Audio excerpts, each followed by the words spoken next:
यार 1 to 4 में कोई डाउट? सेकंड में डाउट, तो प्लीज यार थोड़ा सा कम्युनिकेट करना, मैं पूछना चाहता हूँ कि क्या डाउट है, ताकि मुझे पता लगे कहाँ गलत सोच रहे थे। क्वेश्चन में tiny spherical oil drop carries a charge Q balanced in air, vertical electric field strength दी गई है mg, ये बैलेंस हो रहा होगा QE से, और अगर ये एयर में है तो एक बाइंड फोर्स भी लग रहा होगा ऊपर FB।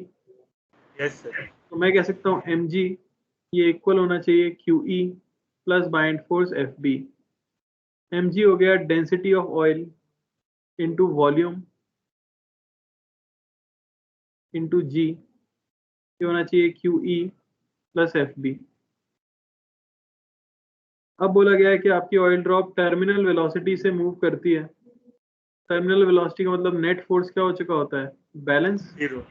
विस्कस फोर्स भी लगेगा और बाइंड फोर्स भी लगेगा, यानी कि mg ये इक्वल होना चाहिए viscous force plus buoyant force. mg आपको पता ही है rho naught 4/3 pi R cube into G, viscous force 6 pi eta R V plus buoyant force. क्या क्या अननोन है हमारे पास? Q अननोन है और FB अननोन है, और दो इक्वेशन है, दो अननोन है, सॉल्व कर सकते हैं।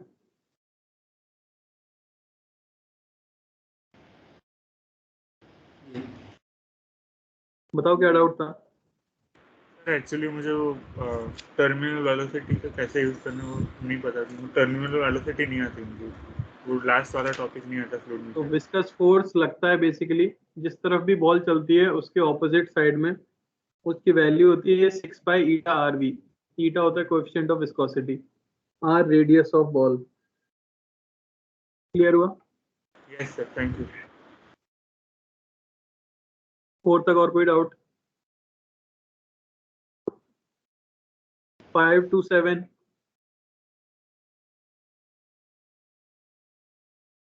8 to 10, 8th के बी ऑप्शन। 8 का ऑप्शन 8 का ऑप्शन बी।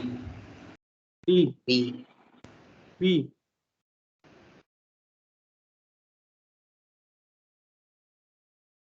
एक स्फीयर है हमारे पास आर रेडियस का, और दूसरा स्फीयर है हमारे पास 2r रेडियस का। दोनों एक दूसरे के साथ कांटेक्ट में हैं। यहाँ डेंसिटी है ρ1, यहाँ डेंसिटी है ρ2, इसकी रेडियस है r, इसकी रेडियस है 2r। इसके सेंटर से 2r डिस्टेंस पर पॉइंट लेना है, तो या तो पॉइंट यहाँ लाई कर सकता है, इसे पॉइंट ए कह देता हूँ, या पॉइंट यहाँ लाई कर सकता है, इसे पॉइंट बी कह देता हूँ। कोई दिक्कत? तो कौन सा वाला नहीं निकलता है? सर पहला वाला मतलब ए पॉइंट वाला छोड़ दिया था हमने। छोड़ दिया। किसी को और कोई डाउट? No sir. ए में E1 plus E2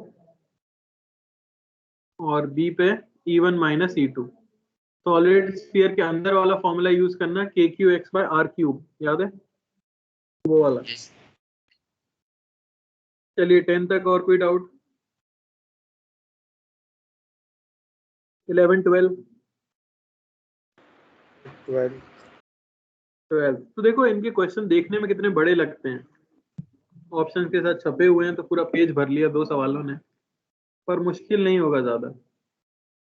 12th burned out infinitely long thin non-conducting wire parallel to z axis and carries uniform piercing thin non-conducting P के substance 120 degree at the shell permitted as 50/90।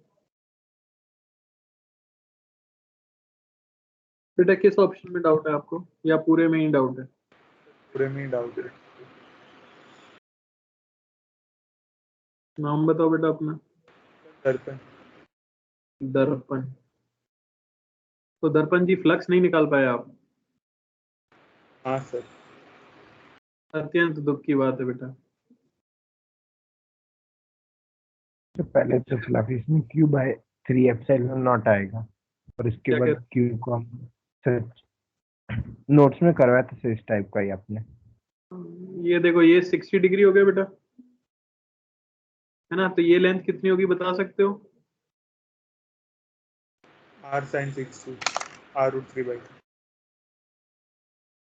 तो पहला option flux is Q in by epsilon not. अंदर कितनी length है wire की?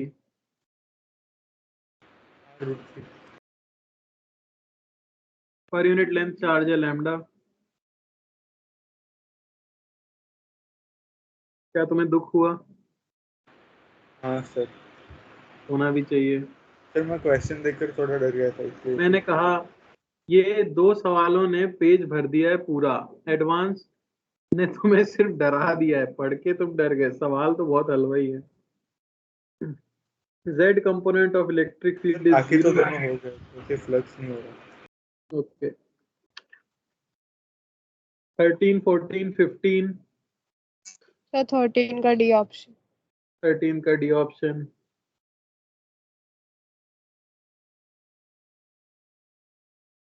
Thirteen में बोला गया है, a charge shell of radius r carries a charge q given phi as the flux of electric field through the closed cylindrical surface at a height h. Radius r, center is same as at the shell, is a point on the axis of the cylinder equidistant from the top and bottom surface. Which of the following option is it? एक शायद हमारे पास shell है,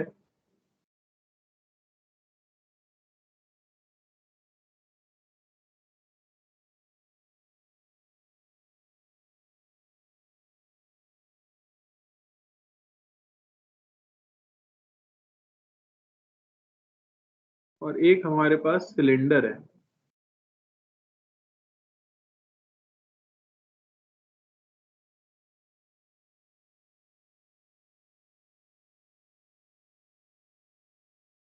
जिसका centre circle के centre के साथ coincide करता है।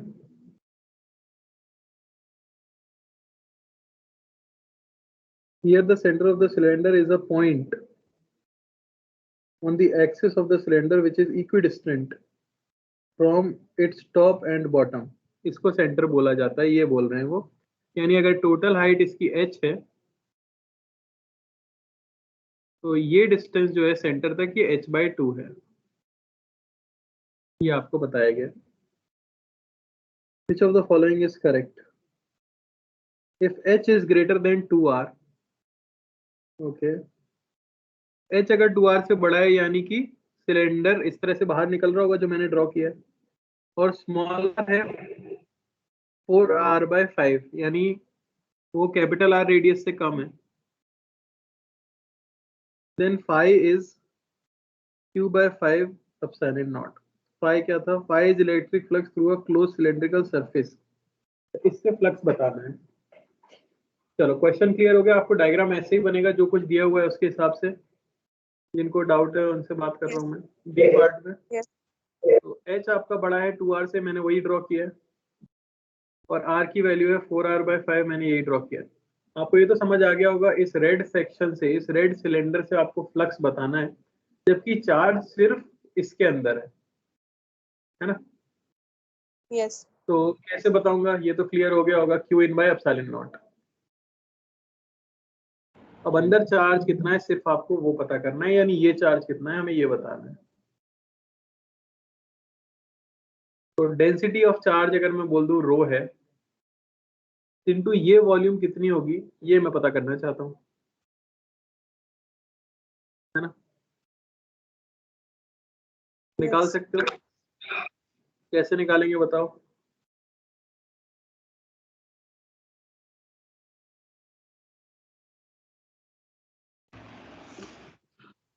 ये वॉल्यूम निकाल सकते हैं ना हम लोग शायद, एंगल पता हो तो।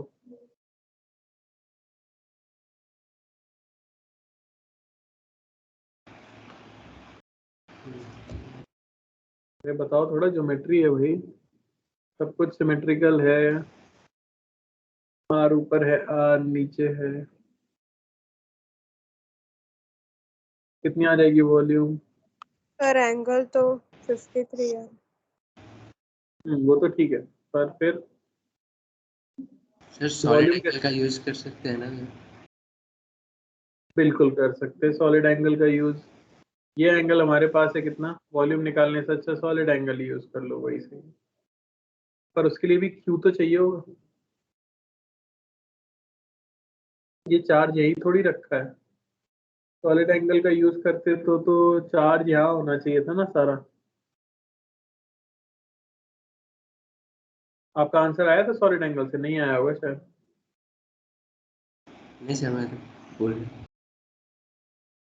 सारा चार्ज क्या है, डिस्ट्रीब्यूटेड है, एक ही जगह पे नहीं है ना। यस।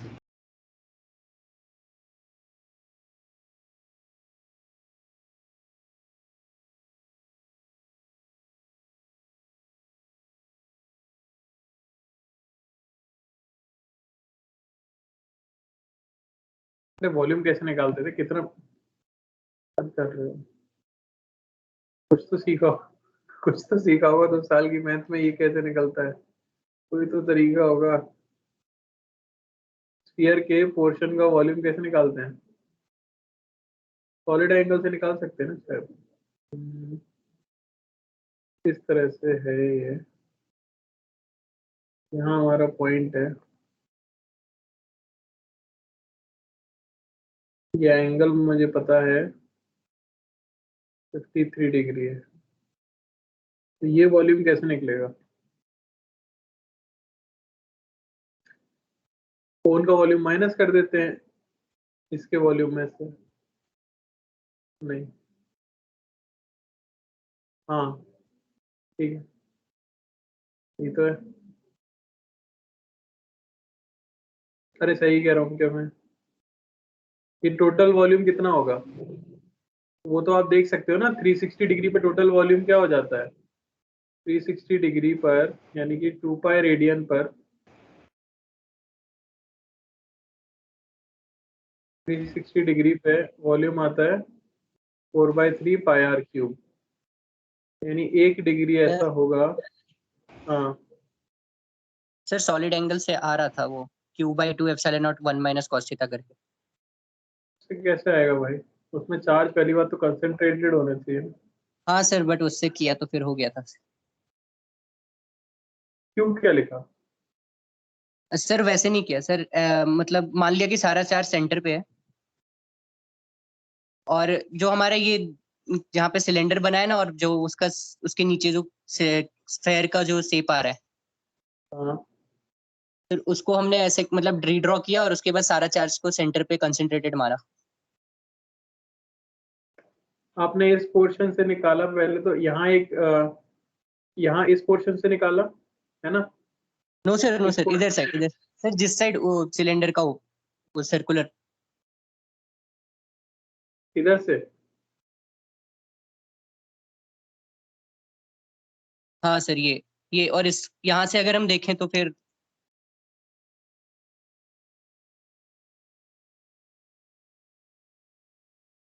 मुझे उसमें गड़बड़ लग रही है यार। सर लेकिन वो क्वेश्चन के हिसाब से तो चार्ज यूनिफॉर्मली डिस्ट्रीब्यूटेड होना चाहिए, तो उसे हम कंसंट्रेटेड कैसे मांग सकते? नहीं वो बात तो ठीक है, पर फ्लक्स तो कहाँ कहाँ से जा रहा होगा? फ्लक्स तो किससे पूछा है, पूरे कर्व सरफेस से पूछा है ना, तो यहाँ से भी तो फ्लक्स जा रहा होगा, और ये नीचे से भी फ्लक्स जा रहा होगा, और इधर से भी फ्लक्स जा रहा होगा, और इधर से भी फ्लक्स जा रहा होगा, हर तरफ से जाएगा ना सिलेंडर के तो फ्लक्स। यस। तो आप जो थीटा निकाल रहे हो वो तो आप इस बेस का निकाल रहे हो ना, ये वाला एंगल निकाल रहे हो ना आप तो ये फ्लक्स तो सिर्फ इतने रीजन से ही तो आया होगा। यस। हाँ अरे सर। यार बहुत सिंपल प्रॉब्लम है, बस ये वॉल्यूम भी तो निकालना है तुम्हें, कितना वॉल्यूम होगा ये ऐसे निकाल सकते हैं ना सिंपली, 1 डिग्री से इतना वॉल्यूम होगा, तो 53 डिग्री का वॉल्यूम कितना हो जाएगा? 53 डिग्री आ रहा है ना?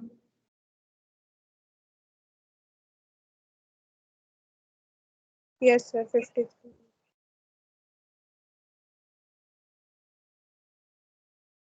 इतना वॉल्यूम है इसका टोटल, उसमें से कोन का माइनस करना पड़ेगा, तो वॉल्यूम जो हमें मिला क्या यही वाला वॉल्यूम तो चाहिए?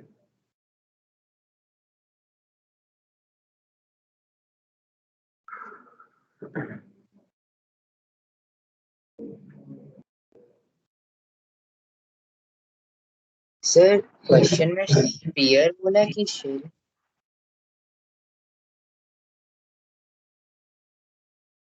Why is the electric flux?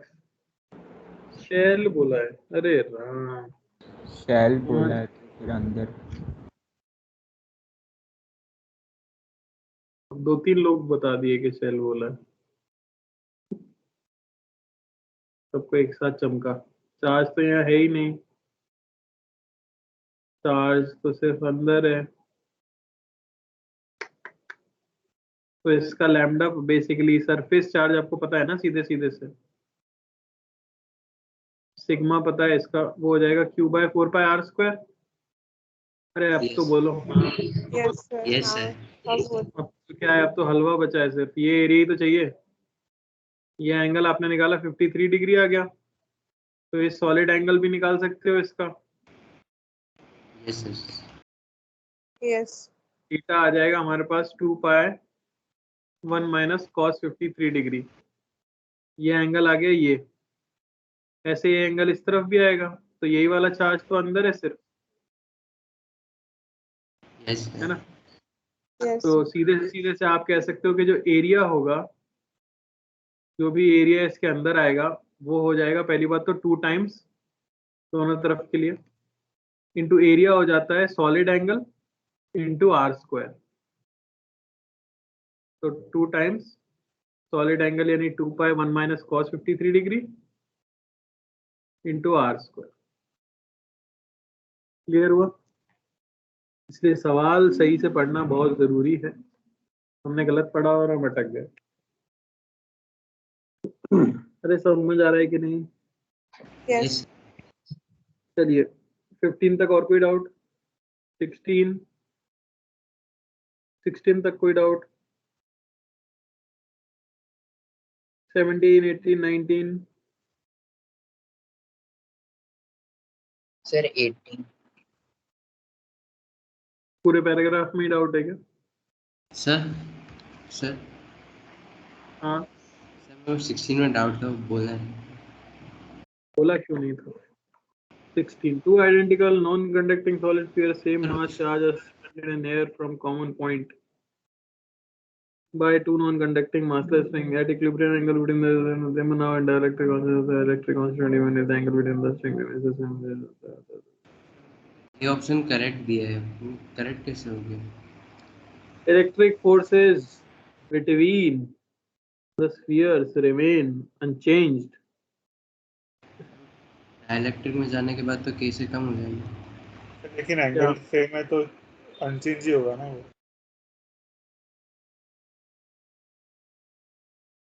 Electric forces between the sphere remains unchanged, उन्होंने इस तरह से कहा है।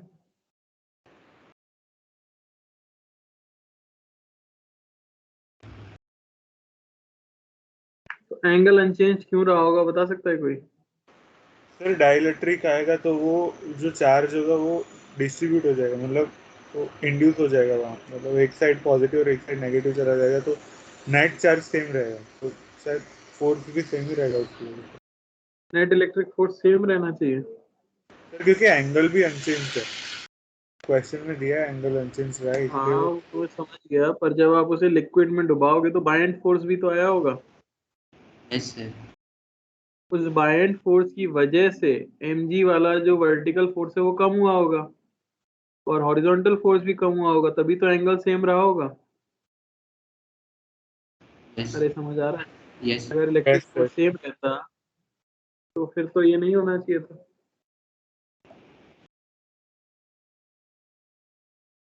ऐसा क्यों दिया? चेक करो एक बार सही से आंसर। हाँ सर, ये ऑप्शन करेक्ट ही दिया मैंने अभी वापस से। सर नेट फोर्स जो मतलब दोनों स्फीयर के ऊपर नेट फोर्स लगेगा वो डिक्रीज होगा ना, एंगल और बिल्कुल, मतलब दोनों स्फीयर के बीच में तो सेम ही रहेगा। तो नेट फोर्स टर्म यूज की जाती है वहां पे।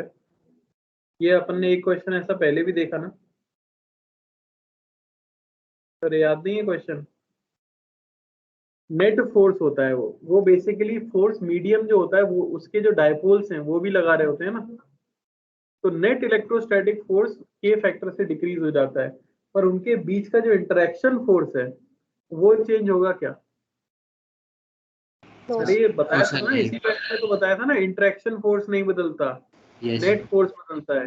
तो अगर ये यहाँ लिखते कि net electric force between the sphere changes, तो वो चीज बदल सकती थी, ये नहीं, sorry, net electric force on a sphere changes, किसी एक स्फीयर पे नेट इलेक्ट्रिक फोर्स बदलेगा तो वो जरूर बदलता, लेकिन उनके बीच का इंटरेक्शन फोर्स क्या रहेगा, सेम रहेगा। तो यहाँ बेटर टर्म होता है इंटरेक्शन, पर यहाँ इलेक्ट्रिक फोर्स बोल दिया, इसका मतलब भी वही कहना चाह रहे हैं कि जो एक चार्ज दूसरे चार्ज पे लगा रहा है, ना कि उसमें डायपोल का फोर्स भी इंक्लूड किया जाए, ठीक है ना।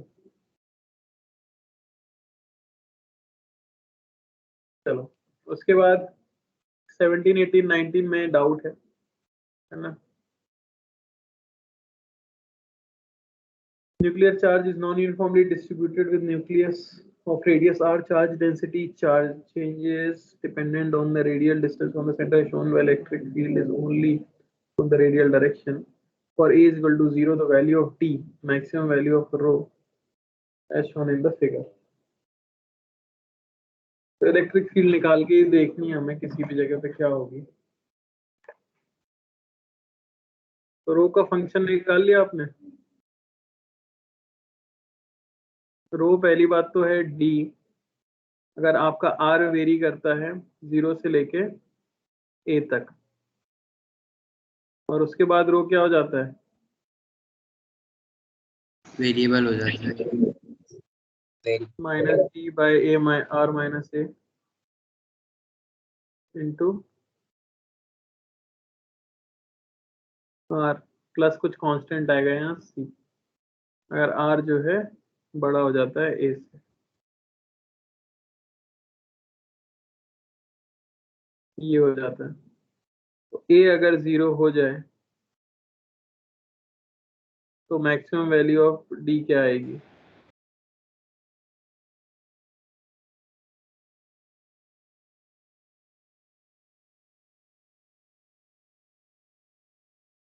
मतलब क्या है इसका, for a is equal to 0 the value of d maximum value of rho as shown in the figure,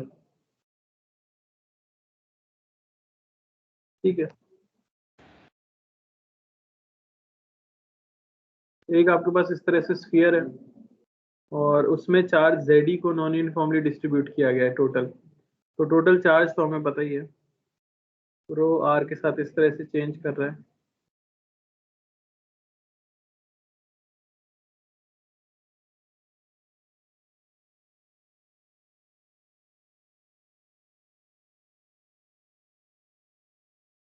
ए 0 होने का मतलब चार्ज डेंसिटी इस तरह की बची ना हमारे पास, ये सिर्फ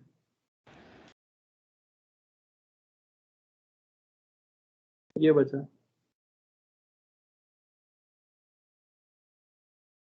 है ना, तो इसकी वैल्यू आपको बतानी है।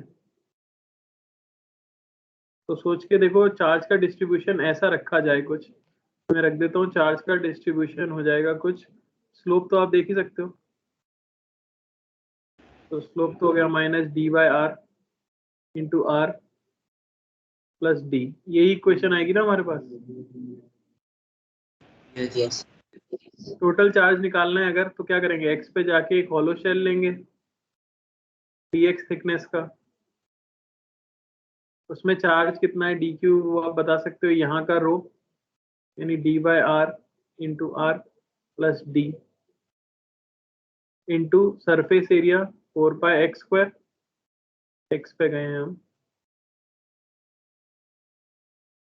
Into D x. इसी को इंटीग्रेट करूंगा मैं कहाँ से कहाँ तक, 0 से लेके r तक। तो टोटल चार्ज आपको जो मिलेगा क्यू नेट, उसकी वैल्यू क्या मिलेगी हमें, यहाँ मिल गया minus D by are into X की power 4/4 from 0 to r plus into 4 pi into 4 pi X cube by 3 0 से लेके R तक। सर लिमिट 0 से R तक कैसे? A से R तक नहीं जानी चाहिए? ये तो A 0 हो गया तक ना। तो पहुंच। अच्छा तो आप ओके ये सर, तो ओके 18th सर, क्वेश्चन उसको 18th क्वेश्चन कर रहे हैं हम। Okay sir. Q नेट जो हमें दिया गया है ZE, उसकी वैल्यू हमें मिल गई -4 pi D by R by 4R into R की power 4 plus 4 pi by 3 into R cube into D भी होना चाहिए था एक। कितना आ गया?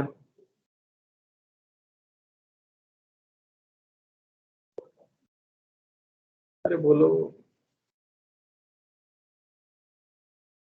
D pi R cube by ZE by pi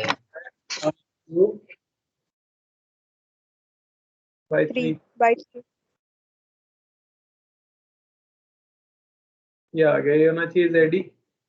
तो D यहाँ से आपको मिला 3 ZE by pi R cube.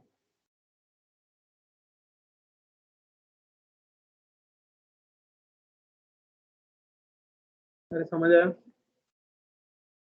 Yes question कुछ था ही नहीं, पता है, सिर्फ तुमसे इंटीग्रेशन करवाना चाह रहे थे। उन्होंने कहा था डेंसिटी इस तरह से वेरी कर रही है, पर अगर A को 0 कर दो तो ग्राफ ऐसा रह जाएगा आपका। तो ग्राफ ऐसा रह गया तो टोटल चार्ज तो आपको ZE को ही तो डिस्ट्रीब्यूट करना है, और ये डिस्ट्रीब्यूशन कैसा है? लीनियर डिस्ट्रीब्यूशन है। तो उसकी इक्वेशन लिख ली। ठीक है। यस यस 19th में भी ये डाउट? नहीं सर अब हो जाए। Okay, match the column 20, 21। Sir 21 में लिस्ट 2 में 4th वाले में doubt. Two infinite wires carry uniform linear charge density parallel to x-axis. So one along y is equal to 0, z is equal to L, and charge density lambda minus lambda.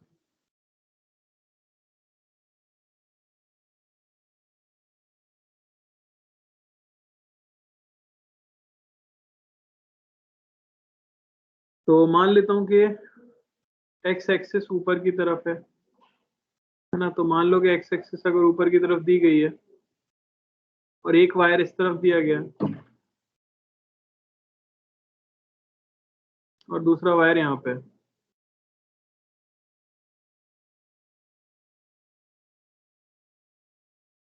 दूसरा wire यहाँ पे, ये distance क्या दे दी गई है हमको?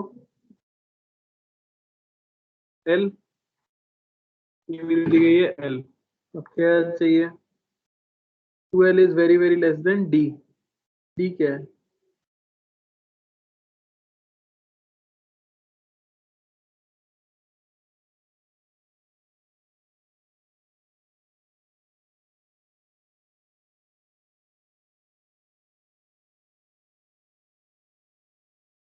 Electric field is measured eight point Z axis पे D point.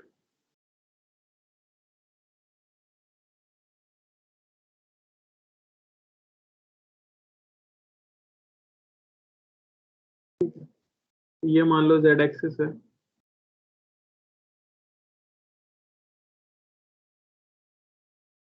तो यहाँ पॉइंट है ना आपका,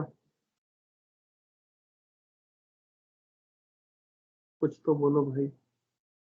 पर ये बहुत दूर जा चुका है, बहुत दूर, बहुत दूर अगर आप चले जाओगे। ये डिस्टेंस D है तो ये कैसा दिखेगा? एक ही लाइन पे दिखेंगे दोनों। Line type. नहीं, P तो ये है, ये पॉइंट जैसे नहीं दिखेंगे। Yes sir. है ना? इनमें इनके बीच का सेपरेशन क्या हो जाएगा? 12। और ये पॉजिटिव चार्ज दिखेगा, ये नेगेटिव चार्ज दिखेगा। तो अब क्या पूछा गया है? इलेक्ट्रिक फील्ड किसके प्रोपोर्शनल? तो डायपोल जैसा नहीं लग रहा है ये, नेगेटिव से पॉजिटिव। तो Yes. एक्सिस पे क्या आता है? KP by R। R cube. फिर डिस्टेंस अगर D है किसके प्रोपोर्शनल आएगी?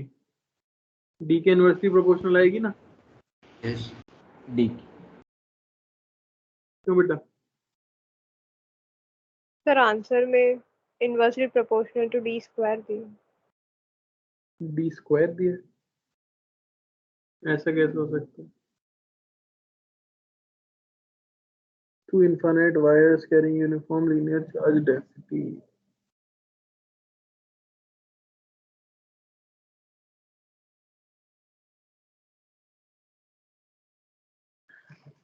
वैसे करके देख लेते हैं, लिख के देख लेते हैं। ई नेट क्या आ जाएगा? दोनों का ऑपोजिट डायरेक्शन में आएगा ना, तो 2k lambda by D minus L minus 2k lambda by D plus L, यही तो मिलेगा।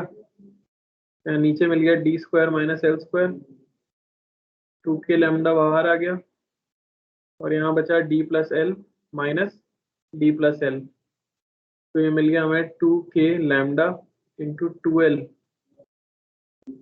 बाय, सॉरी हाँ यही तो होता है डी स्क्वायर।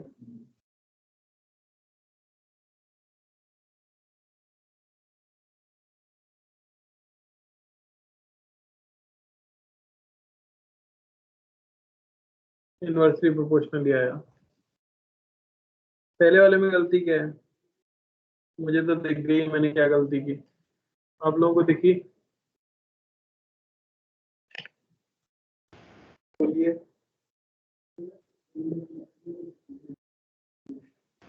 दिखी क्या? No sir. तो वायर्स सर हम लोग infinite, charges wires are infinite, sir point charge assume कर लिया। तो even at Yes, sir. Large separation वो तब भी वायर ही दिखेंगे,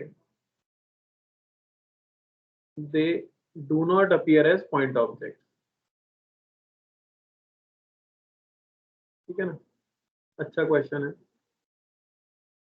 तो इनफाइनाइट सेपरेशन जाने पर भी इनफाइनाइट डिस्टेंस थोड़ी ना जीरो हो जाएगी, कोई फाइनाइट ऑब्जेक्ट होती है तो उसका साइज हम लोग जीरो कर लेते हैं, और इनफाइनाइट है तो फिर आपको नॉर्मली लिख के ही करना पड़ेगा। बहुत अच्छा है। और बताइए कोई डाउट इसके अंदर? 22 से 25 नहीं किया इंटीजर टाइप? सर 23 में बस सरफेस सब लोगों ने किया है या नहीं किया इंटीजर टाइप? क्योंकि एक बार डिस्कशन हो जाएगा फिर दोबारा नहीं होगा जीवन में यस यार। चलो, तो न्यूमेरिकल में 23 में डाउट है ना?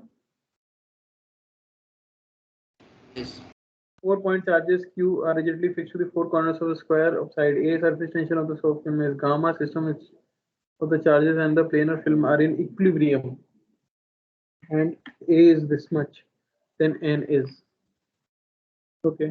हाँ, क्या डाउट है बेटा इसमें? बताओ, अगर कोई याद है डाउट तो बताओ।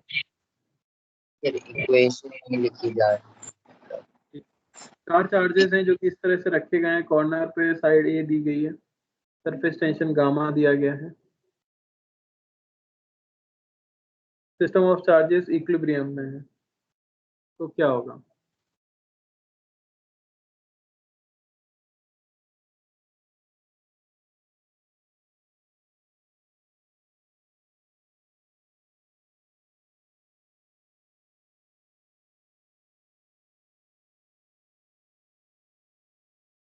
ठीक है, तो पहले तो नेट फोर्स निकाल लो इस क्यू पे, इलेक्ट्रोस्टैटिक क्या होगा? यहाँ हो जाएगा के क्यू बाई के q square by a square, यहाँ हो जाएगा एक के q square by a square, और एक यहाँ पे हो जाएगा इस तरफ एफ, एफ की वैल्यू हो जाएगी k q square by a root two का स्क्वायर, है ना? इस तरह से नेट फोर्स आ रहा है। तो नेट फोर्स आपको क्या मिल रहा होगा इफेक्टिवली? इनका भी रिजल्टेंट आ जाएगा, तो ये हो जाएगा q root two square by a square आएगा plus 1/2 into k q square by a square, ये मिलेगा। यस यस तो सरफेस टेंशन का फोर्स इसी को बैलेंस कर रहा होगा।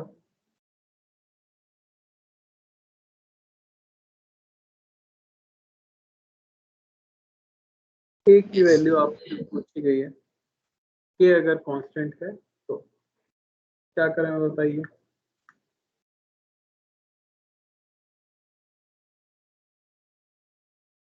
किसी से नहीं हुआ क्या क्वेश्चन?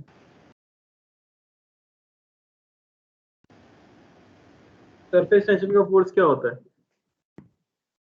ऐसे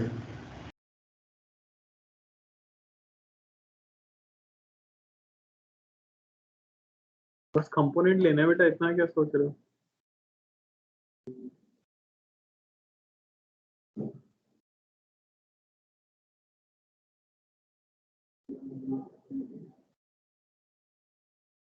नहीं,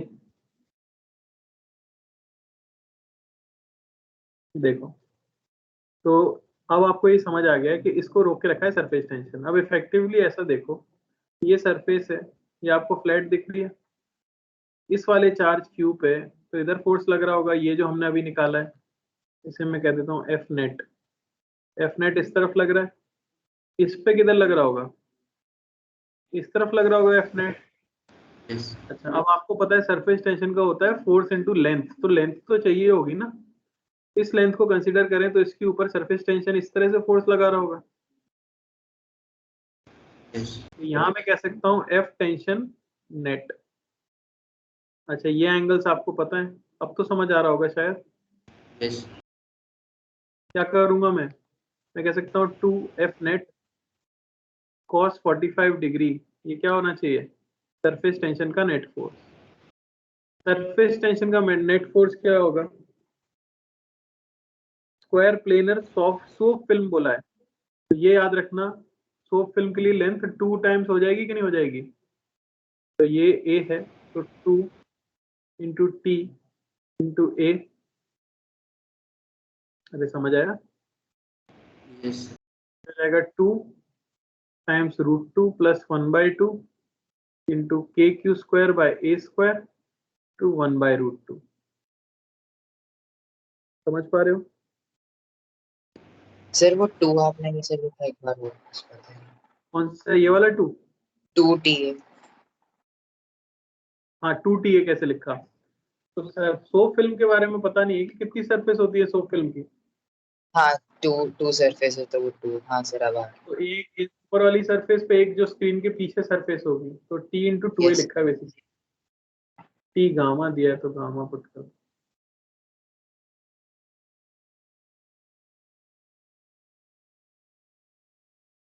तो 2011 का सवाल है, क्या खास है 2011 के बारे में बताओ। आपने दिया।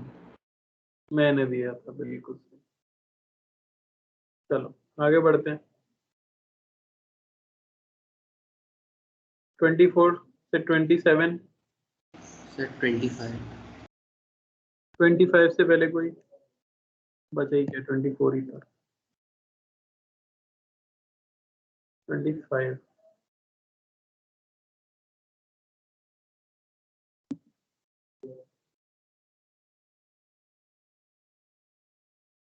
An infinitely long uniform line charge distribution of charge per unit length lambda lies parallel to the y-axis in a yz plane. ठीक है, z इतने पे। If the magnitude of flux of electric field through the rectangular surface ABCD lying in the xy plane and its center at origin, ठीक है, is this much, then the value of n is। हाँ भाई, क्या करना चाहिए? दो method है, एक लंबा और एक शायद छोटा, अपन सोच सकते हैं। क्या मैंने किया जाए? एक्सिस्टेंस में जाके dx का थिकनेस लिया था लेकिन इंटीग्रेशन नहीं कर पाया। इंटीग्रेशन करने में हालत खराब हो गई यस तो होगी। दूसरी अप्रोच नहीं सोच पा रहे कुछ? सर सिलेंडर एज्यूम करेंगे। सिलेंडर एज्यूम करेंगे, उससे इसका बिल्कुल देखो, आपको लेंथ दी गई है और हाइट वायर दिया गया है, एक हाइट पे एक वायर है वो दिया गया है आपको, है ना? ऐसा क्वेश्चन मॉड्यूल में है शायद आगे भी, है क्या? क्लास हाँ नोट्स सर। सर मॉड्यूल में है सर। इसे यहाँ से देखूं सब कुछ, एक तो वायर आ गया बाहर आता हुआ इस तरह से, और एक आपको दिखेगा रेक्टेंगल का ये वाला साइड इस तरह से कुछ, है ना? अब क्या बोला गया है? इनफाइनाइट लॉन्ग चार्ज है, डिस्ट्रीब्यूशन है, पैरेलल टू वाई एक्सिस है, z की वैल्यू दे दी गई है, यानी ये हाइट आपको दे दी गई है,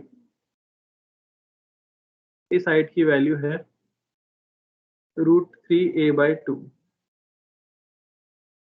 मैग्नीट्यूड ऑफ मैग्नेटिक फ्लक्स, ठीक है, ये डिस्टेंस है यानी a/2, to a rectangular ABCD line the xy plane, center at origin is this much, and the value of n is,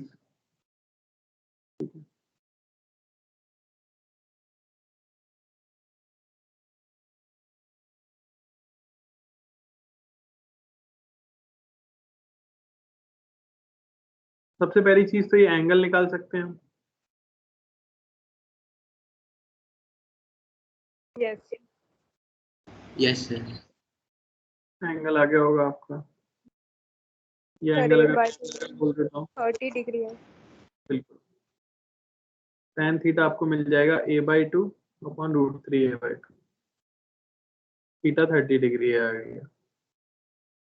अच्छा, अगर ये प्लेन इनफाइनाइट होता अंदर की तरफ इनटू द स्क्रीन, अगर ये इनफाइनाइट होता तो काफी आसान हो जाता है ना, पर यहाँ पे आपको लेंथ l दे दी है। इनफाइनाइट होता तो मैं क्या करता, वो सिलेंडर मान सकता था वैसा वाला जैसा मैंने Yes. क्लास में किया था, और सॉलिड एंगल से उसका Yes. फ्लक्स निकाल के बता सकते थे। अब यहाँ पे आपसे पूछा जा रहा है l लेंथ तक ही बताना है सिर्फ, तो क्या करें? इंटीग्रेट एक चीज तो वो थी कि आप x पे जाके यहाँ से dx थिकनेस की एक स्ट्रिप कंसिडर करो, यही किया था ना आपने? Yes sir.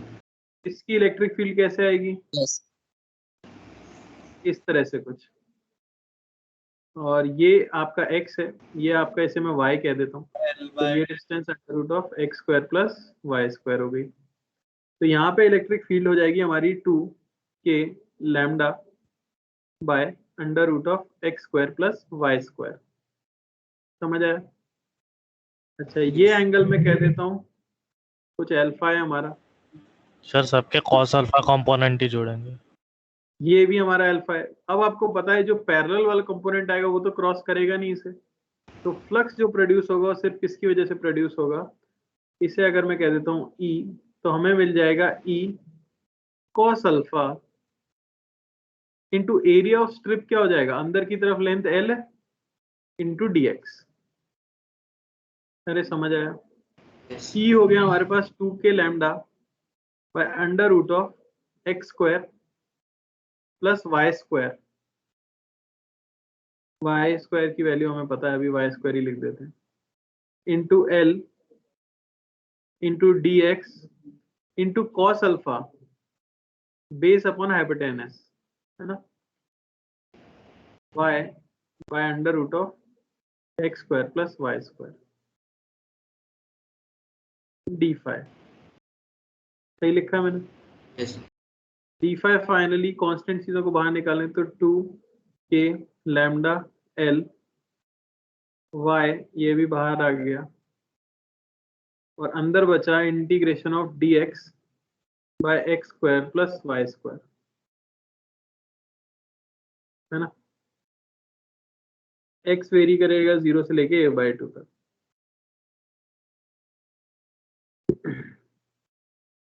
तो या तो इसमें integration of 1/a² plus x² का फॉर्मूला लगा सकते हैं, है ना? क्या आ जाता है हमारे पास? इसका कोई इजी मेथड समझ नहीं आ रहा यार, इजी है नहीं शायद कुछ, क्योंकि अगर सर वो इनफाइनाइट सिलेंडर का जो सरफेस होगा उसमें हम फ्लक्स निकाले तो और फिर क्यू बाई जो भी फ्लक्स है उसे क्यू को लैम्डा लिख देंगे तो उसी फॉर्म में आ जाएगा। वो मैं समझ रहा हूँ, पर आप सॉलिड एंगल से निकालना चाह रहे हो ना? यस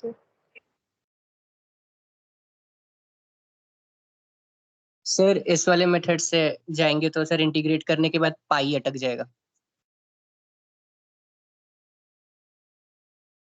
देखो सॉलिड एंगल से अगर करें, सॉलिड एंगल नहीं, वैसे वो क्या लगाना पड़ेगा हमें, फ्लक्स का फॉर्मूला लगाना पड़ेगा। सिलेंडर अगर ले लूँ मैं, तो ये जो फ्लक्स जा रहा है बेसिकली कर्व सरफेस से उतना फ्लक्स हो रहा है।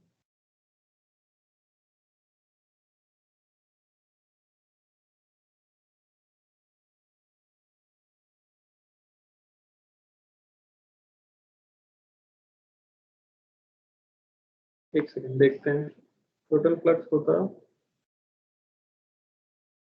ये, और ये कितना 30 डिग्री आया ना? यस आंसर क्या दिया? हाँ सर सही यही। अरे सही बात है। तो देखो सॉलिड एंगल पे तो वैसे जाने की जरूरत नहीं है। क्या सोच सकते हैं इसमें, एक तो ये तो है ही अपना, इसमें तो दुख से भर चुका जीवन। दूसरा आप क्या सोच सकते हो, एक आप सिलेंडर इमेजिन करो जो इतनी ही लेंथ का हो। ठीक है, तो ऐसा कुछ इमेजिन कर रहा हूं मैं, देखना।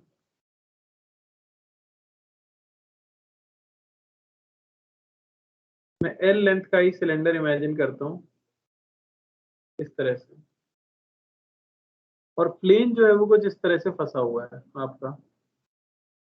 प्लेन जो है कुछ इस तरह से। तो एक क्लास में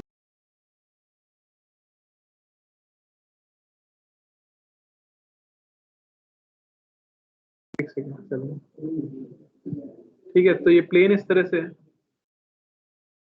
अब क्या कर देंगे इसके अंदर, ये एक्सिस हो गई, आप इसकी एक्सिस के ऊपर ही वायर रखा हुआ है ये मान लो। तो इससे टोटल फ्लक्स कितना पास होने वाला है?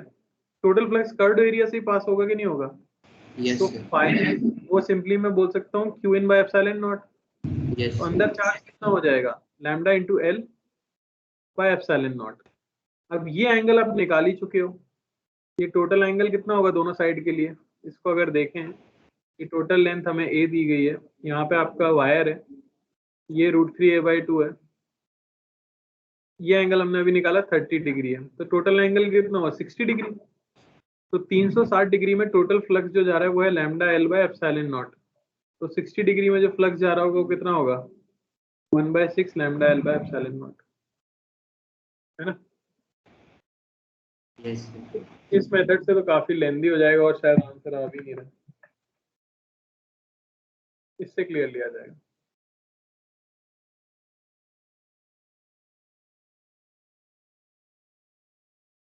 चलो और बोलो 26 27। सर वो इंटीग्रेशन की लिमिट में -a/2 जाएगा ना। ये इसके लिए कर देते राइट साइड के लिए, और फिर 2 टाइम्स कर देंगे ना। हाँ सर। सर या -a/2 से a/2 का भी आपने डायरेक्ट कराया था ना, मतलब पिछले बार एक क्वेश्चन में क्लास नोट एक ही में। बात है वो। यस चलो और सर ये 20 सिलेंडर वाले में ऑब्जर्वेशन हम उसके कर्व सरफेस एरिया के वर्टिकल लेवल से कर रहे हैं ना?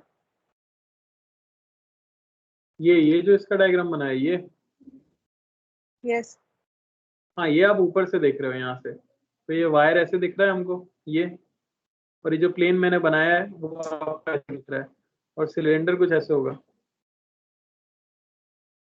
Yes cross section.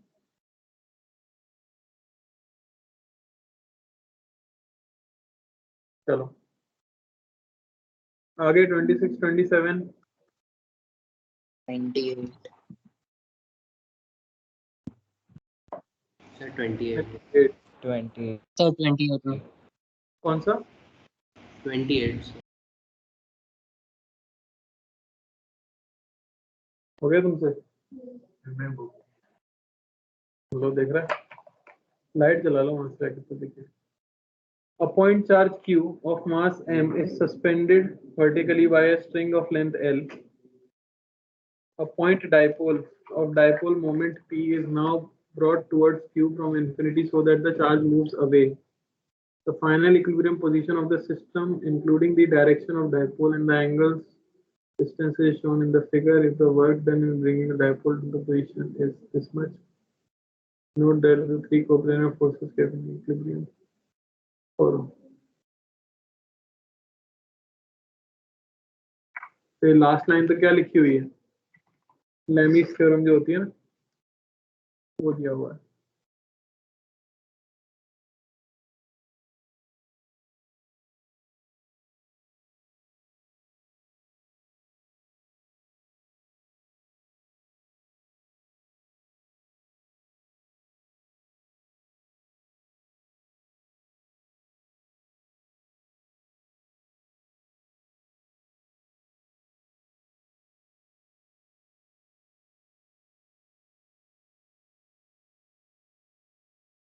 ठीक है, सवाल क्या हो तो समझ में आएगा।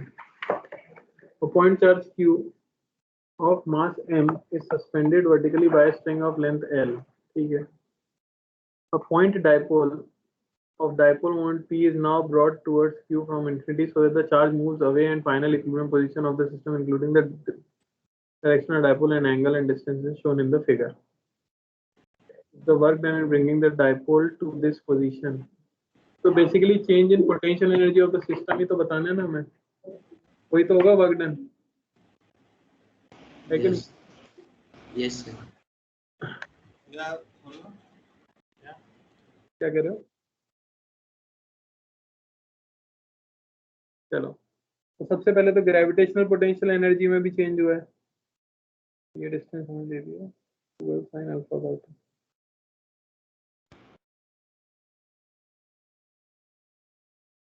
ठीक है, पहली बात तो इसकी वजह से इलेक्ट्रिक फील्ड होगी कुछ इस तरफ, जो आपको पता ही है 2 kp बाय x कहते हैं, तो x क्यूब। इसकी वजह से फोर्स लग रहा होगा इनटू q, और यहाँ लग रहा होगा हमारे पास mg, इसमें लग रहा होगा टेंशन। ठीक है, एंगल्स दिए गए हैं, ये है अल्फा, इसके बारे में कुछ पता नहीं है, ये हाइट h दे दी है वैसे, और ये पता है हमें, ये निकल सकता है वैसे तो ये क्या वर्क डन। तो वैसे ये भी लिख सकते हैं कि work done by gravity plus work done by electrostatic force, ये होना चाहिए चेंज इन काइनेटिक एनर्जी जो कि 0 है ना इस पार्टिकल के लिए अगर कहा जाए तो।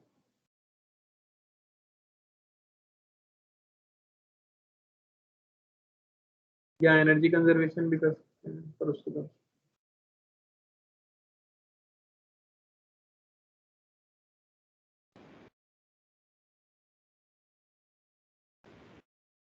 चेंज इन पोटेंशियल एनर्जी लिख देते हैं। चलो, डेल्टा यू, यू फाइनल कितना होगा, पोटेंशियल एनर्जी ग्रेविटेशनल तो हो गई mgh plus electrostatic potential energy क्या आ जाएगी, kp by x square into q। Potential क्या आ जाता था एक्सिस के ऊपर, kp by x kp by x cube x square into q, ये हो जाएगी final potential energy minus initial अगर कहते हैं तो 0। सब कुछ गिवन तो है, क्या चाहिए, find the value of n into mgh। अच्छा, इसको mgh के टर्म्स में लेके आना है हमें, इस टर्म को, यही वर्क डन होने वाला है। इनिशियली पोटेंशियल एनर्जी 0 थी, फाइनली हमने ये पोटेंशियल एनर्जी लिख ली है। अब यहाँ पे फोर्सेस को अगर बैलेंस कर दें तो क्या लिख सकते हैं,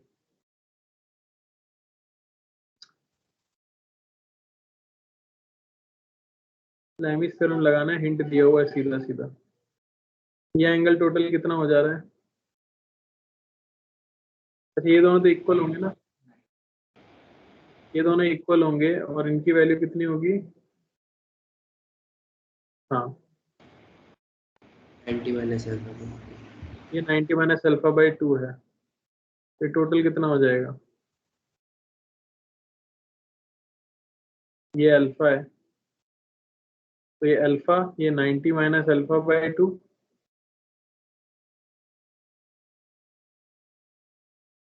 तो ये बचा हमारा पाई माइनस अल्फा हो गया ना, सीधा सीधा क्या करे जा रहा हूँ मैं, है ना? अरे पूरा एंगल पाई माइनस अल्फा नहीं हुआ, तो क्या लिख सकते हैं? ये वाला फोर्स यानी कि 2kp³ by x cube upon sine pi minus alpha is equal to mg upon इसका ऑपोजिट वाला ये वाला एंगल, ये हो गया भाई साइन कितना? 90 अल्फा। साइन 90 माइनस अल्फा, हाँ ये एंगल और ये एंगल सेम है, तो अल्फा प्लस 90 माइनस अल्फा होगा ना, ये पूरा एंगल 90 प्लस अल्फा बाई 2 हो जाएगा। Yes is equal to t upon ये बचा हुआ जो ये तो निकल जाएगा, अब क्या तो बोल देता हूँ मैं थीटा। अब बस रिप्लेस करना है भाई, कर सकते हैं कि नहीं? कर लेंगे सर। वैल्यू दी भी हुई है उनकी। सर वो थीटा भी 90 साइन 90 प्लस अल्फा बाई 2 है। ये सेम आ रहा है, हाँ सर। उससे mg आ जाएगा अपने पास।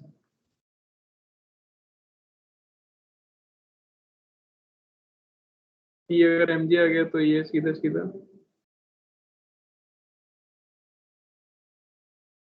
यहाँ भी ये याद रखना कि x की वैल्यू उन्होंने दे दी है पहले ही 2l sin अल्फा बाई 2, तो वो कट रहा होगा कहीं ना कहीं, ठीक है, कट जाएगा। इसको बस रिप्लेस करना है तुम्हें 2kp बाई एक्स स्क्वायर को mgh के टर्म्स में, थोड़ा सा कैलकुलेशन होगा, ठीक है।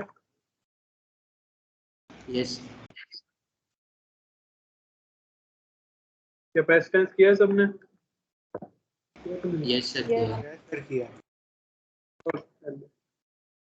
डिस्कशन नहीं होता है ये है ना।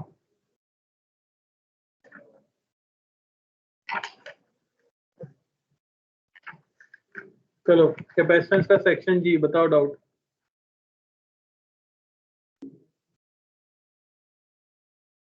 कैपेसिटेंस 11th में सेक्शन जी, 11 से पहले कोई?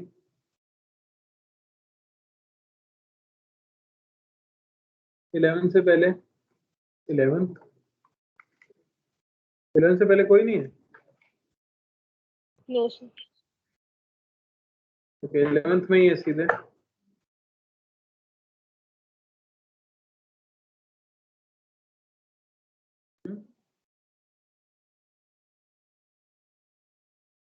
देख लेते हैं। The given circuit charge of 80 microcoulomb, the upper plate of 4 in the steady state, the charge on the upper plate of 3.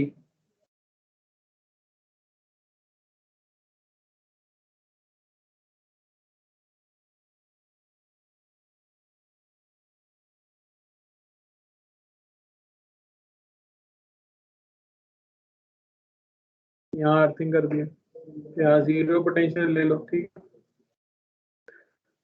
अब ये आइसोलेटेड प्लेट्स हैं, इसकी ऊपर वाली प्लेट पे चार्ज दिया है 80 माइक्रोकूलम, नीचे वाली पे कितना होगा? -80।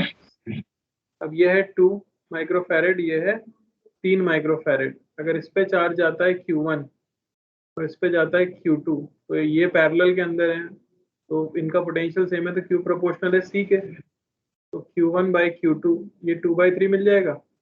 यस अब इसके ऊपर चार्ज प्लस Q1 है, इसके ऊपर चार्ज प्लस Q2 है, ये तीनों प्लेट्स आइसोलेटेड है, तो इन पे चार्ज का सम क्या होना चाहिए? 0 होना चाहिए। और कह सकते हो -80 प्लस Q1 प्लस Q2 ये होना चाहिए 0, यानी Q1 प्लस Q2 ये आपको मिल गया 80 माइक्रोकूलम। अब तो सॉल्व हो जाएगा ना। यस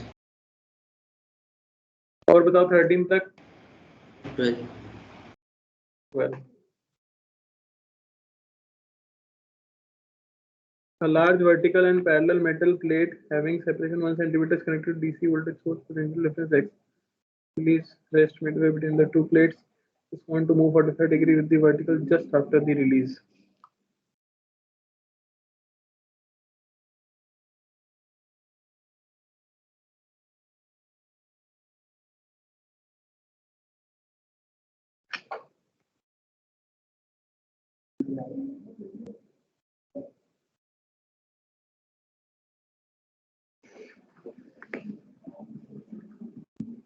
तो यहाँ पे इलेक्ट्रिक फील्ड आ जाएगी ई की वैल्यू क्या हो जाएगी x अपॉन 1 सेंटीमीटर, है ना, सीधे ये कह सकते हैं पोटेंशियल डिफरेंस दिया है। Proton is released midway between the two plates, it is found to move 45 degree to the vertical just after the release. इसका मतलब क्या हुआ, ये प्रोटॉन है, यहाँ पे फोर्स लगा होगा QE, यहाँ लगा होगा mg, और वो मूव करता है इस तरफ, यानी F नेट इसी तरफ आया होगा क्योंकि A नेट इसी तरफ आया है। तो इसका मतलब क्या हो गया, सीधे 45 degree V is equal to mg, ठीक है ना। तो E इंटू E mg के इक्वल होना चाहिए, यहाँ से मिल जाएगा आपको x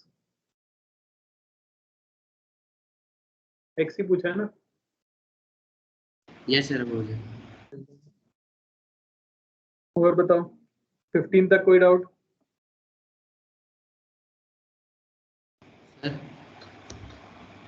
सर 15th का डी वाला ऑप्शन उन्होंने करेक्ट नहीं दिया है। Which of the following is are correct? The work done by external forces moving from A at potential VA to potential B VB is VB minus VA. इसमें क्या दिक्कत है? तो वो आंसर नहीं दिया, मतलब डी ऑप्शन करेक्ट नहीं दिया। तो मल्टीप्लाई होगा ना, वर्क तो चेंज इन पोटेंशियल एनर्जी होता है। अच्छा Q1 है, ठीक है, वो पॉजिटिव चार्ज दिया है, ठीक है, तो क्या दिक्कत है? तो वर्क डन क्या होना चाहिए था, डेल्टा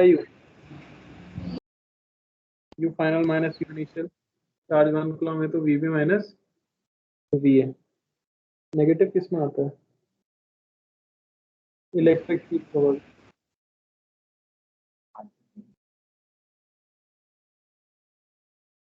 आंसर नहीं दिया है, नहीं सर ऑप्शन नहीं दिया है करेक्ट में। work done by external force in moving unit positive charge from VA to VB.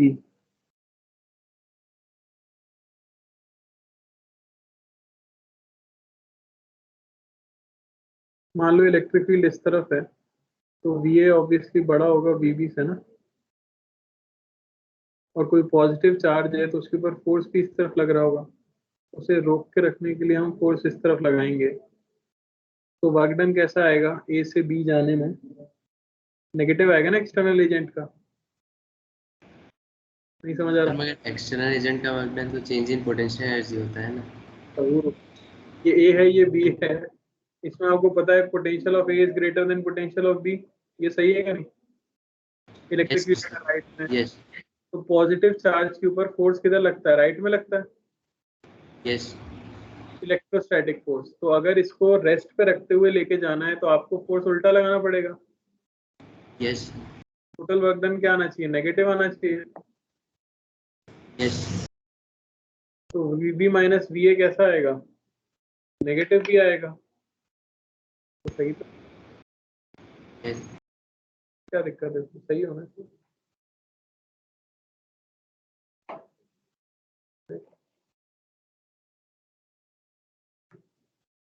Question number 15 जी, सी दिया है सिर्फ आंसर, हो सकता है मिस्टेक होगी बेटा, क्योंकि हर लॉजिक से ही अपना VB माइनस VA ही आ रहा है ना, वरना तो वर्क डन पॉजिटिव आ जाएगा एक्सटर्नल फोर्स का, उसका तो मतलब ही नहीं है ना। यस यस चेक कर लेंगे एक बार ऑनलाइन। 16 17 18 यस सर 18 में doubt. Two non-conducting spheres of radius r1 r2 carrying uniform volume charge density rho and minus rho placed partially overlap as on all the points on the overlapping region तो overlapping region cavity जैसा हो जाएगा कि नहीं हो जाएगा, क्योंकि वहां पे प्लस रो भी है माइनस रो भी है। अपन कैविटी को ऐसी तो बनाते थे प्लस रो और माइनस रो से। Yes sir. तो हाँ cavity यस किस ऑप्शन में डाउट है, बोलो। सर अब हो जाएगा सर, वो क्वेश्चन देख के अजीब लग रहा था इसलिए। यार तुम लोग एक तो डर बना रखा है जेई का, इसलिए और क्वेश्चन छोड़ देते हो। 19 20 20 थोड़ा विजुअलाइजेशन का क्वेश्चन था, हो गया तो बहुत अच्छी बात है। 19 20 21 सर 19 के अंदर है। 19 में भी डाउट है। A parallel plate capacitor has dielectric slab or dielectric constant K between the plates and covers 1/3 of the area. Total capacitance is C by the electric field portion का of the ratio dielectric. When capacitor is charged, the plate covered by the dielectric gets charge Q1 and the rest of the area gets Q2. Electric field in the region is E1. बाप रे बाप. Other portion is E2. अरे ये तो वही सब है यार, अपन ने जो कई सारी प्रॉपर्टीज देखी थी ना, डायरेक्ट्रिक को इंसर्ट करते हैं वो सब। सर यहाँ पे मगर इलेक्ट्रिक फील्ड का रेशियो 1 दे रखा है, यहाँ पे हमने चार्ज करके रख दिया। 1 होगा ना बेटा इलेक्ट्रिक फील्ड का रेशियो, तो इसमें इलेक्ट्रिक फील्ड E1 है अगर, यहाँ इलेक्ट्रिक फील्ड E2 है अगर, तो आपको पता है पोटेंशियल डिफरेंस तो फिक्स है ना, फिक्स कर रखा है कि नहीं कर रखा। सर बैटरी नहीं दी थी, मेरे को लगा आइसोलेटेड वाला काम।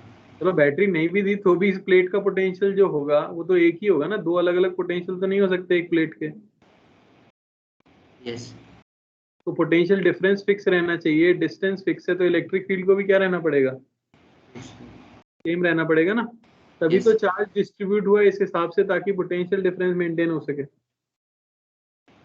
यस। समझ आया। Yes sir.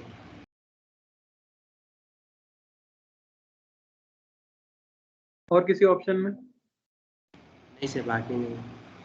2021 21। point charge Q is placed just after imaginary hemispherical shell as shown in the width of the flying statement is correct. Electric flux passing through the curved portion of the hemisphere is, ये तो हो गया होगा ये part, नहीं हुआ बेटा। Total flux क्या होना चाहिए, 0। हाँ सर। चार्ज बाहर है तो जितना फ्लक्स एंटर कर रहा होगा यहाँ से उतना ही फ्लक्स तो इसके बेस से एग्जिट कर रहा होगा, है ना।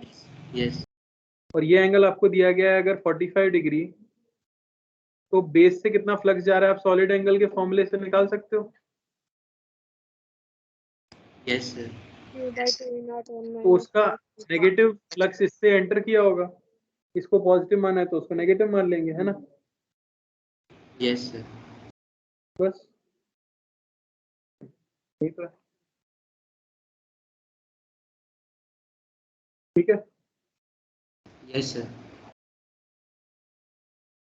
22 23 24 24 24 से पहले 23rd। parallel plate capacitor of capacitance C having space D between the two plates having area A. The region between them is filled with n dielectric layers parallel to its plates, each of thickness dielectric constant. अरे formula है भाई, sir formula लगाया था। क्या sir लगाया था formula. The region between the plates is filled with n dielectric layers parallel to its plates. तो ये तो वही है epsilon naught A by D minus sigma T, ये वाला फॉर्मूले से नहीं आया, plus sigma Ti by Ki। अरे बोलो हाँ या ना तो बोलो। नहीं आया था मेरा। T माइनस कितनी लेयर्स है n, सबका जोड़ के कितना हो जाएगा, उनकी थिकनेस क्या बोली है, D by n। तो D by n into total plates कितनी है n। Plus Ti by Ki। तो इन सबको जोड़ेंगे तो कितना आएगा, सबका K भी सेम है क्या, अलग अलग है ना, तो प्लस इसका एडिशन चाहिए तो उसको इंटीग्रेशन लिख सकता हूँ ना, या एडिशन ही लिख दो, ज्यादा स्टाइल माने गलत हो जाए। क्या आ जाएगा, एक पहली वाली का क्या हो जाएगा, थिकनेस तो डी बाय एन है अपॉन पहली वाली का एरिया हो जाएगा के इंटू 1 + 1 बाय एन, ऐसा कुछ दिया ना, yes plus D by N के into 1 + 2 by N plus plus plus plus plus D by N on के इंटू 1 + n बाय एन, यानी कि 1 + 1।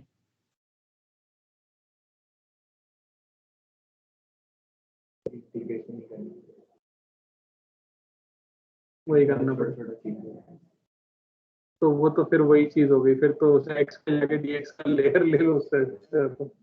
और वहां पे k दिया हुआ है ना, सर वो x पे dx का एलिमेंट लेने के बाद सीरीज में वो इंटीग्रेट करने से आ जा रहा है।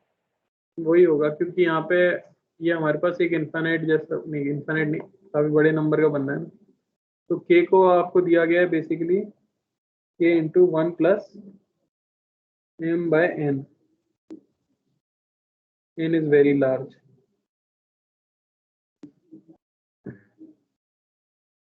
क्या लिख देते, ये ऐसी स्लैब है कि इधर वेरी कर रहा है, तो यहाँ से x पे जाके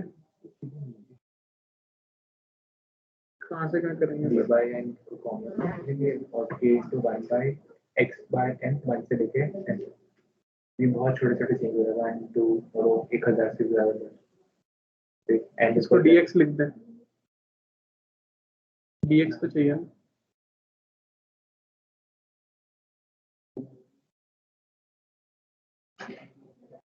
स्पीकर कहाँ बज रहा है,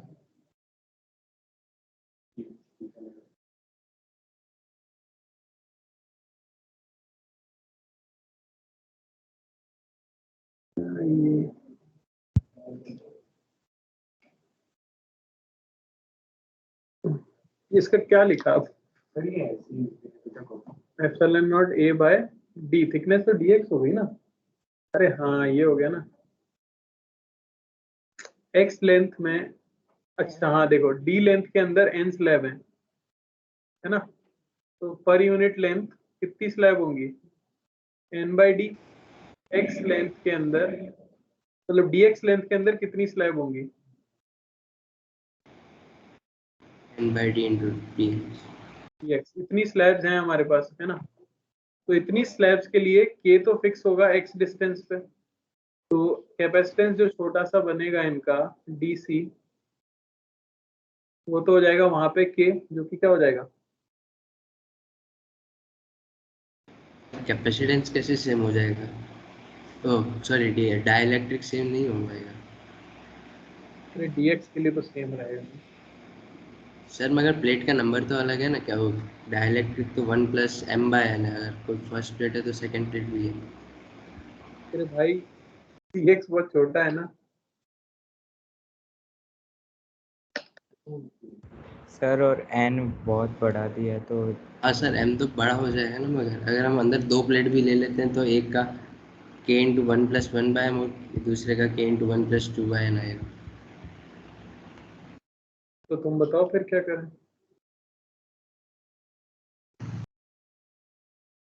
इसको बहुत छोटे छोटे एलिमेंट का समझ किसके रिस्पेक्ट में इंटीग्रेट करेंगे, पर क्या इसको dx लिखें, तो dx तो मान वो तो बस ऐसे नहीं होता, dx अज्यूम कर लिया कि dx तो हो गई भाई, कर डालो इंटीग्रेट, ऐसे थोड़ी होगा, चलो इसका कोई अच्छा सा सर मेथड लेकिन वो dx अज्यूम करने के बाद ही इंटीग्रेट करने पे आंसर आ रहा है, ऐसे करने से नहीं आ रहा। दो सवाल बचे हैं, दो सवाल अपन कल डिस्कस कर लेंगे, अभी मेरी क्लास है कल, मतलब संडे को 5:15 से दूसरी, ठीक है, यस कब सर, टेस्ट कब है, संडे को है। संडे को है सर। जो क्लास होगी नहीं मतलब, एक काम करूंगा इनका सॉल्यूशन मैं ग्रुप में डाल दूंगा, ठीक है, आराम से, यस यस अच्छे सर। से देना टेस्ट, नेगेटिव में लोग मतलब कल पूरे दिन में कभी भी दे सकते हैं। रोज कल 6 घंटे के टेस्ट पूरे दिन में कभी भी दे सकते हैं। हाँ तो तुम जब देने को बोला सर ने तभी देना, संडे को बोला है तो संडे को दे देना, तैयारी करके दो, बिना दिए तैयारी के क्या दोगे। ठीक है, यस चलो फिर एंड कर। सर और वो मेरे डाउट्स आपने नहीं भेजे सर। भेज रहा हूँ यार, भेज रहा हूँ।